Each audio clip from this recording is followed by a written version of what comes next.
জি sir, yes sir, আপনি কোনো tension করেন না। আপনি যে ঠিকানা দিচ্ছেন ওই ঠিকানায় যাই ফাটুমু। খালি কি ফাটুমু, এলাকা পুরো তছনছ করে ফেলাম। ঠিক আছে স্যার, যাই স্যার। অনেক দূর যাইতে হইব, গতিটারও বাড়িয়ে দিই। বাপরে, গতি ঠেলাই তো চোখে কিছু দেখতাছি না, চশমাটা পড়ে বলি। কাগজ তুইটা গেল। হাই হাই, যে লোকেশনে যে আমার ফুটন লাগবো ওই ঠিকানাটা তো কাগজে লেখা ছিল। লোকেশনটা তো মুখস্থ করি নাই।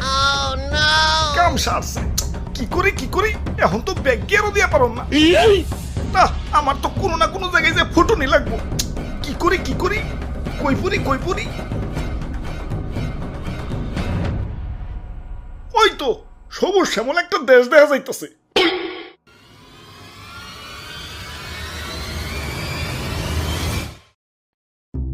ভাই যাইতে দেন ভাই, দেরি হয়ে যাইতাছে।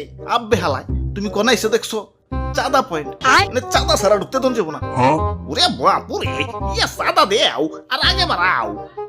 চাঁদা তুলেন কেন ভাই? এটা তো ঠিক না ভাই। এত কথা না কয়ে চাঁদা দিয়ে বিদায় হও, পিছে সিরিয়াল লাগছে দেখো না।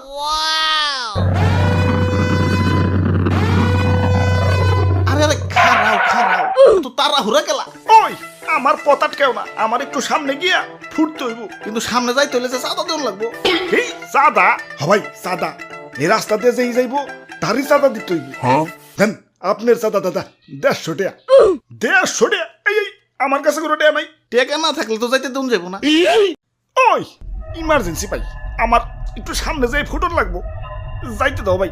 না না, চাঁদা ছাড়া তো কোনোভাবেই যাবার দেন যাবো না। কাম সারছে রে, কোন দেশে বললাম? অন্য দেশে ঢুকতে গেলে তো এন্টি মিসাইল সিস্টেমের মুখোমুখি হইতে হয়, এনে তো চাঁদার মুখোমুখি অন লাগতাছে। ওরে বাপুরে,